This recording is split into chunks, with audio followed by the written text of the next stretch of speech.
Shalom bagi kita semuanya. Pada saat ini kita akan merenungkan firman Tuhan yang berjudul Masa Penderitaanku Hampir Selesai. Sebelum kita masuk untuk merenungkan firman Tuhan, mari kita menghadap Tuhan di dalam doa.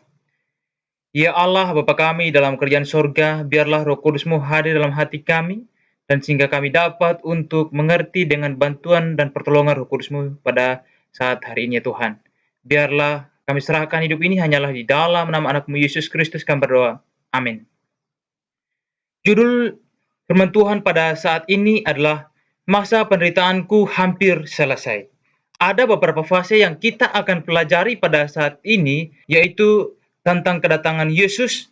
Yang pertama, kedatangan Yesus yang pertama, ini kita telah mengetahui bersama bahwa Alkitab mencatat bahwa kedatangan Yesus yang pertama adalah menjelma sebagai bayi diceritakan di dalam Alkitab.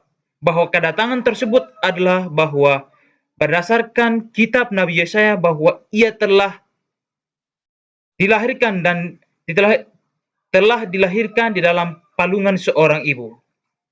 Dan yang kedua adalah kedatangan Yesus yang kedua.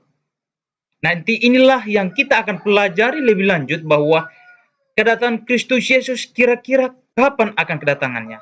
Dan yang ketiga adalah kedatangan Yesus yang ketiga, bahwa setelah masa 1000 tahun, Yesus akan datang di dunia ini untuk menghabiskan atau memperbaharui dunia ini dengan segala kemuliaan. Dan itulah sebabnya nanti di sanalah untuk hidup yang kekal dan tidak ada lagi penderitaan.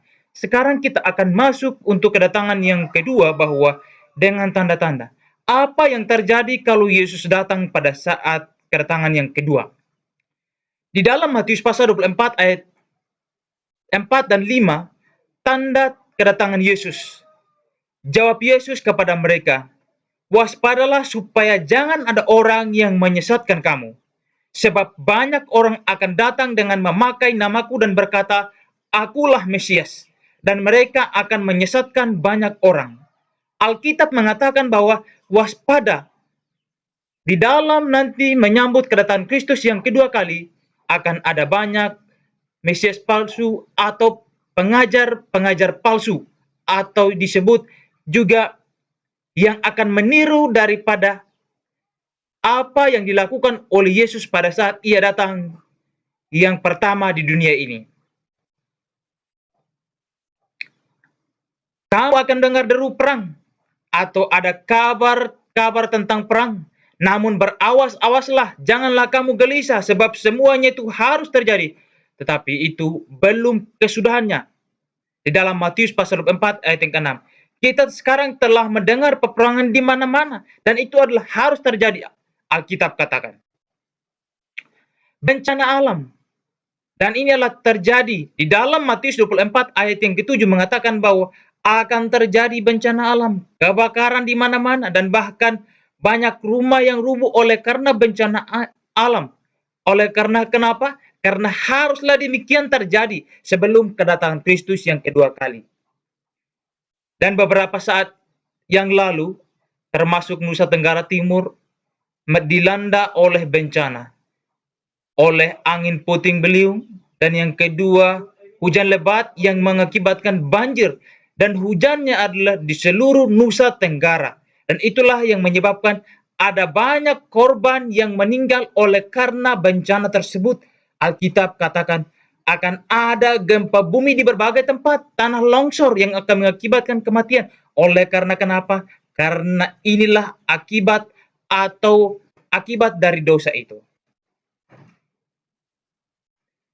Akan ada kelaparan berdasarkan Matius 24 ayat yang ke-7.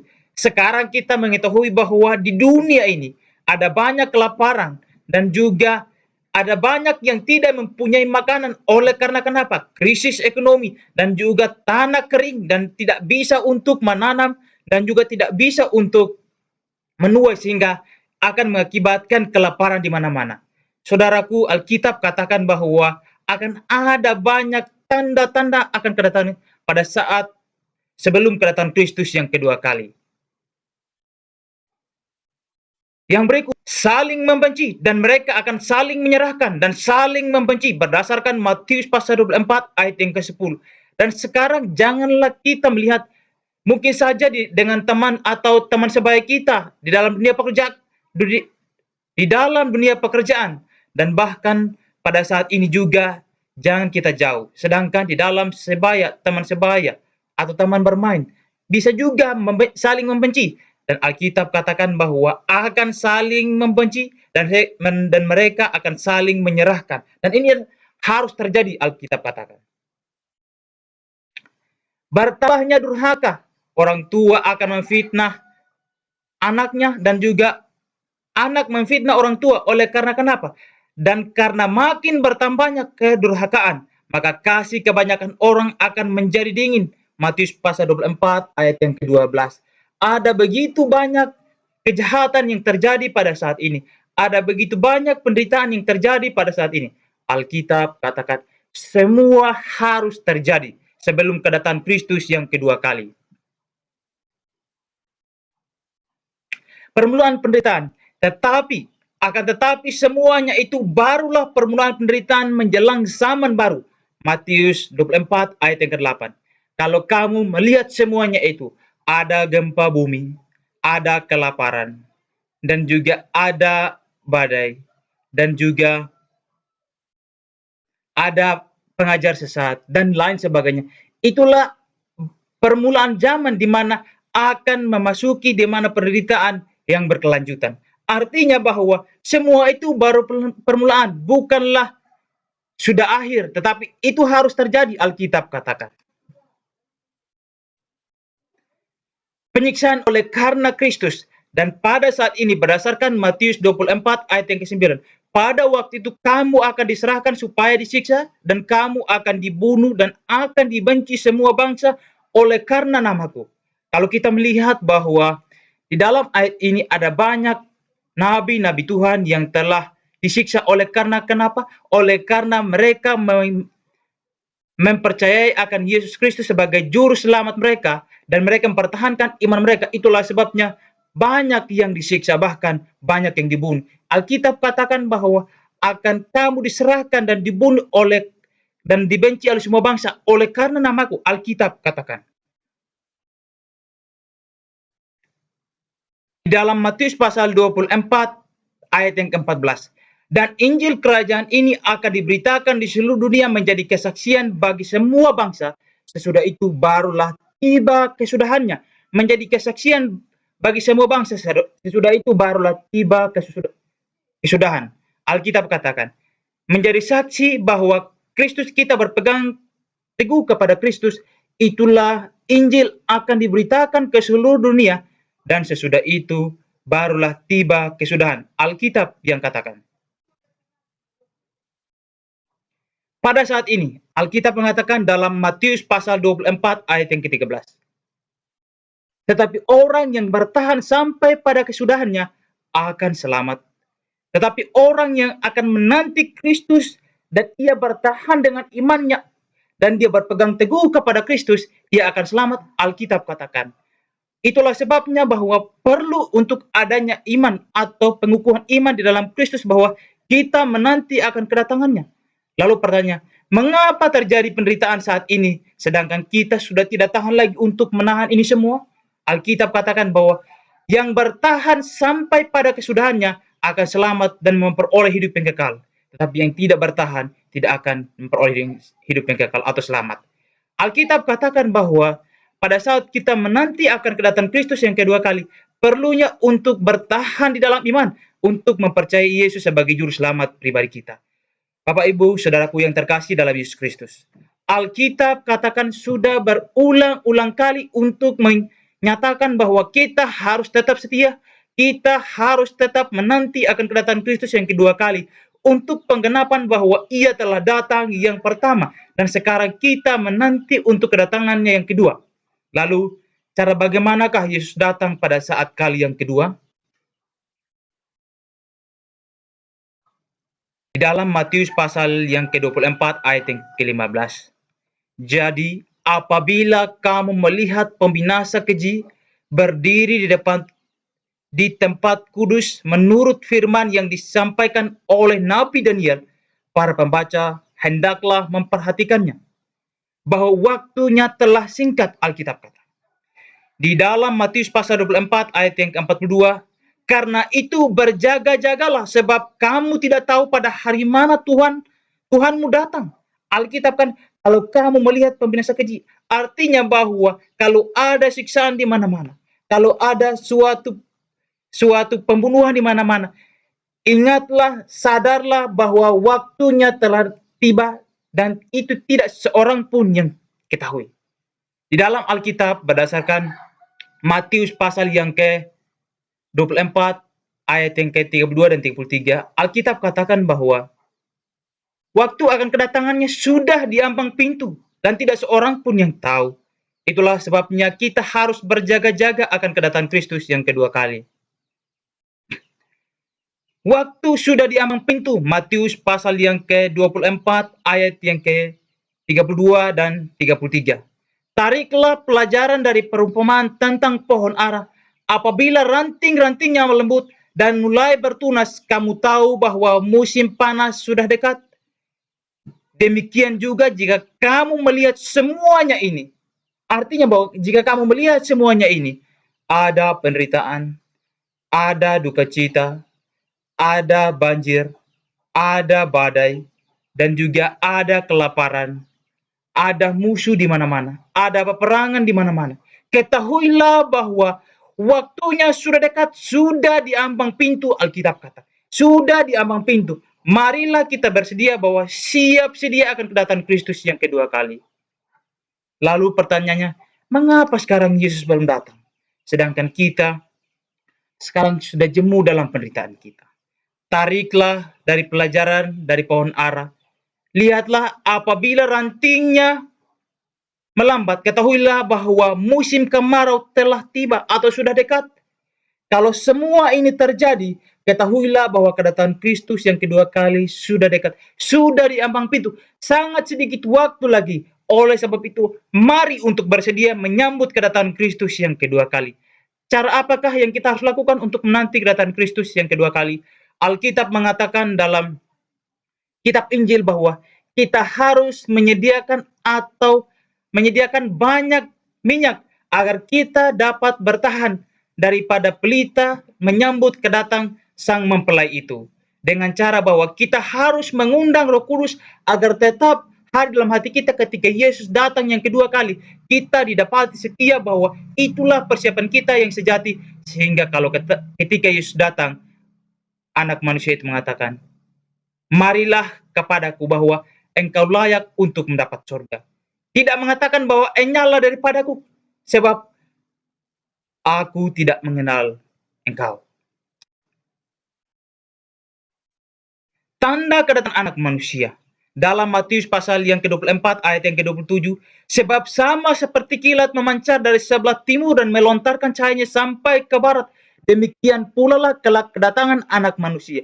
Jadi kedatangan anak manusia kali yang kedua adalah kita akan melihat kemuliaannya yang di sorga, dan di sanalah bahwa anak Allah memancarkan kemuliaannya. Artinya bahwa semua orang akan melihat, entah yang jahat dan bahkan yang setia untuk menanti akan kedatangannya, tergantung berada di posisi apakah kita. Apakah kita menanti akan kedatangan Kristus termasuk golongan yang setia, atau kita termasuk yang tidak setia.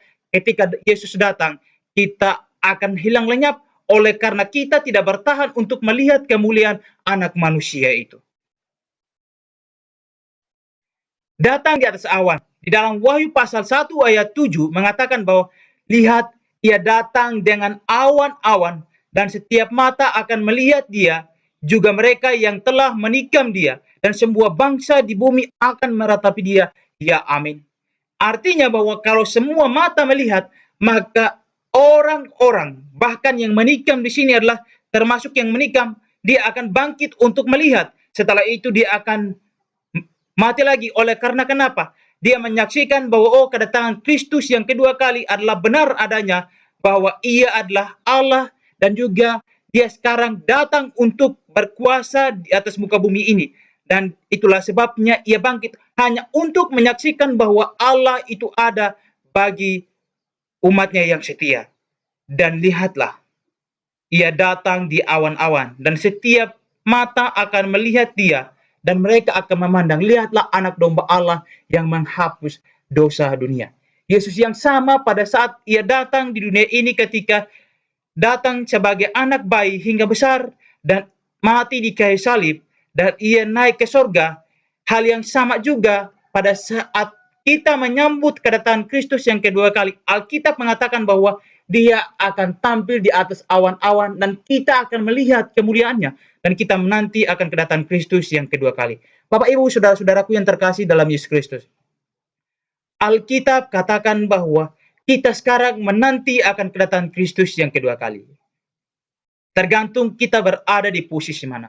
Apakah kita termasuk di golongan yang setia dan menyambut akan kedatangan Kristus yang kedua kali, atau sebaliknya, yang tidak setia dan tidak menanti akan kedatangan Kristus, dan justru kita tidak mau untuk menanti atau tidak mau untuk menanti kedatangan Kristus yang kedua kali. Bapak Ibu saudara-saudaraku yang terkasih dalam Yesus Kristus, kedatangan Yesus di dalam Alkitab sudah sangat jelas bahwa kita harus menanti dan kita harus menanti sedikit waktu lagi agar genap waktu di mana Tuhan datang segera di atas bumi ini. Jadi, kalau kita bertanya, mengapa kehidupan kita masih dalam penderitaan pada saat ini? Alkitab mengatakan bahwa kita menanti sedikit waktu lagi agar ia datang, bahwa ia akan membalas atau memberikan upah kepada setiap orang menurut dari perbuatan mereka. Dan itulah sebabnya sekarang Yesus belum datang. Alkitab katakan, kita harus bertahan di dalam iman dan tetap setia apapun yang terjadi. Sekalipun Yesus belum datang esok hari, tetapi tetaplah berpegang kepada imanmu dan percaya kepada pengharapanmu yang sejati bahwa Yesus akan datang dan tetap akan datang. Berdasarkan pelajaran yang kita pelajari pada saat ini, bahwa kedatangan Yesus itu nyata adanya. Hanya kita menanti waktu yang tepat agar kita tetap bersama dengan anak Allah itu. Bapak, Ibu, saudara-saudaraku yang terkasih dalam Yesus Kristus. Bisakah kita tetap setia pada kedatangan Kristus yang kedua kali? Atau bahkan sebaliknya? Tetapi undangan saya pada saat hari ini, biarlah bahwa kita tetap setia untuk menanti akan kedatangan Kristus yang kedua kali. Sebagai kesimpulannya, Yesus datang di atas awan, artinya bahwa semua mata akan melihat kedatangan Kristus yang kedua kali, dan semua akan menyaksikan, tidak sembunyi-sembunyi, atau bahkan, oh dia sudah datang kemarin. Itu Alkitab katakan tidak seperti itu akan kedatangannya. Sebab ia akan tampil di atas awan dan semua mata akan melihat. Dan yang kedua, kedatangannya semua orang akan melihat dia dan kemuliaannya di atas awan-awan. Dan yang ketiga, kedatangannya membawa kebebasan dari dosa. Yang percaya kepadanya tidak binasa, melainkan memperoleh hidup yang kekal. Itulah sebabnya bahwa tetap setia akan menanti kedatangan Kristus yang kedua kali, dan ia akan membebaskan kita dari setiap dosa-dosa kita yang telah lakukan atas kematiannya di kayu salib. Dan yang keempat, dan memperoleh hidup yang kekal bagi yang percaya. Umat Tuhan yang menanti akan kedatangan Kristus yang kedua kali, mereka akan bersorak-sorak, mereka akan beria-ria, mereka akan dibawa untuk memperoleh hidup yang kekal, dan mereka akan hidup selama-lamanya di sorga. Bapak, Ibu, saudara-saudaraku yang terkasih dalam Yesus Kristus, biarlah bahwa pengharapan di dalam penderitaan kita ada kehidupan yang kekal yang ditawarkan kepada anak manusia itu, agar semua orang menerima dan juga dapat mempercayai bahwa hal itu akan terjadi suatu kelak. Dari sini saya katakan bahwa sekali lagi saya mengundang kita semua agar tetap setia kepada kedatangan Kristus yang kedua kali hingga kedatangannya yang kedua kali. Dalam Wahyu pasal 22 ayat 21. Ia yang memberi kesaksian tentang semuanya ini berfirman, "Ya, aku datang segera." Lalu jawab Yohanes kekasih, "Amin, datanglah Tuhan Yesus." Alkitab katakan dalam Alkitab yang terakhir, mengatakan dan terus mengingatkan dan juga memberikan motivasi dan dorongan supaya kita tetap menanti akan kedatangan Kristus yang kedua kali, bahwa ia tetap akan datang. Artinya bahwa dia tidak akan datang, tetapi hanya tunggu waktu kedatangannya. Jadi, bersediakah kita akan kedatangan Kristus yang kedua kali pada saat nanti? Apakah sekarang kita mengimani bahwa kedatangan Kristus yang kedua kali merupakan kebebasan dari akan setiap dosa-dosa kita atau pelanggaran kita pada saat ini? Alkitab katakan bahwa ya, aku datang segera. Marilah kita bersedia akan kedatangan Kristus yang kedua kali, membawa pembebasan. Yang tadinya akan ada penderitaan, sekarang tidak ada lagi kalau Yesus datang kedua kali. Yang tadinya kita sakit-sakitan, kita tidak akan sakit lagi. Oleh karena kenapa? Dalam Wahyu pasal yang ke-21 ayat yang ke-4 mengatakan bahwa ia akan menghapus segala air mata dari mata mereka, dan ia akan menghilangkan ratap tangis, duka cita, dan bahkan air mata, penderitaan, dan setiap masalah dari kehidupan ini akan semua dihilangkan. Oleh karena kenapa? Karena Yesus memberikan hidup yang kekal itu. Percayakah kita bahwa kehidupan yang kekal itu diberikan kepada anak manusia itu? Percayakah kita bahwa yang memberikan hidup yang kekal untuk memperoleh hanya di dalam Kristus? Datanglah kepada Kristus pada saat ini. Biarlah ia yang bekerja dalam kehidupan kita, agar kita tetap dalam berpegang teguh dengan iman kita. Di dalam Ibrani pasal 4 ayat yang ke-7. Sebab itu, ia menetapkan pula suatu hari, yaitu hari ini, ketika ia setelah sekian lama berfirman kepada perantaraan Daud, seperti dikatakan di atas pada hari ini. Jika kamu mendengar suaranya, janganlah keraskan hatimu. Janganlah kita keraskan hati kalau kita mendengar akan panggilannya. Sebagian apa yang kita bahas pada saat ini, kalau kita semua mengalami penderitaan, kalau kita semua kehilangan orang yang kita kasihi, kalau kita kehilangan orang yang kita cintai, janganlah khawatir. Alkitab katakan, mereka akan memperoleh hidup yang kekal kalau mereka percaya kepada Anak Allah yang memberikan hidup yang kekal karena ia telah mati di kayu salib. Artinya bahwa dia menebus manusia dari dosa. Hanya kitalah sekarang yang datang kepada anak manusia itu. Apakah kita mempunyai kerinduan untuk datang? Apakah kita mempunyai suatu tekad untuk datang kepada Kristus sebagai juru selamat pribadi kita pada saat ini? Saya mengundang, mari kita datang kepada Kristus untuk memperoleh hidup yang kekal di dalam Kristus Yesus. Bapak, Ibu, saudara-saudaraku yang terkasih dalam Yesus Kristus. Biarlah bahwa melalui renungan pada saat ini, agar kita tetap setia sampai kedatangan Kristus yang kedua kali. Kiranya Tuhan Yesus memberkati. Mari kita menghadap Tuhan dalam doa. Ya Allah, Bapa kami dalam kerajaan sorga, Engkau Allah yang sungguh sangat setia dalam kehidupan ini. Terima kasih Tuhan bahwa kami percaya akan memperoleh hidup yang kekal. Kami percaya bahwa dengan iman kami memperoleh hidup yang kekal dan menanti akan kedatangan Kristus yang kedua kali, dan penderitaan kami akan hilang lenyap dan kami akan memperoleh hidup yang kekal dengan janji bahwa untuk hidup kekal lah Yesus mati di kayu salib bagi kami. Terima kasih Tuhan atas segala-galanya bagi kami. Terima kasih Tuhan bahwa kami saat ini kami masih dilindungi untuk mendengar akan janji firman-Mu. Hanyalah di dalam nama Tuhan Yesus kami berdoa. Amin.